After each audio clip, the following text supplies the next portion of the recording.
শিশু সহিংসতা দমন ট্রাইব্যুনালে রামিসা হত্যা মামলা, আসামি সোহেল ও স্বপ্নার বিচার শুরু ১ জুন। ৭ দিনের মধ্যে সম্পন্নের আশা স্বরাষ্ট্রমন্ত্রীর। ৫ থেকে ৭ দিনের ভিতরে এই বিচার কার্য সমাপ্ত হবে। হামির উপসর্গ নিয়ে প্রাণ গেল আরও ১৬ শিশুর, মৃতের সংখ্যা বেড়ে ৫২৮। উপসর্গ নিয়ে হাসপাতালে ভর্তি প্রায় ১৫০০ রোগী।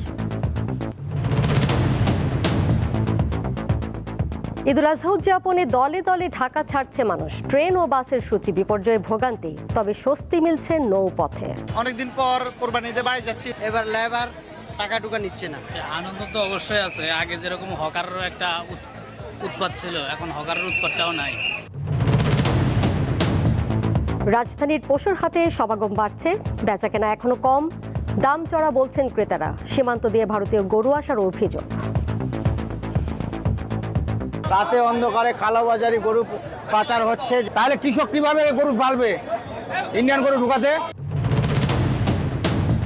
কাল শুরু হচ্ছে পবিত্র হজের আনুষ্ঠানিকতা। সকাল থেকে মিনায় অবস্থান করবেন মুসল্লিরা। এরই মধ্যে মিনায় পৌঁছেছেন সবাই।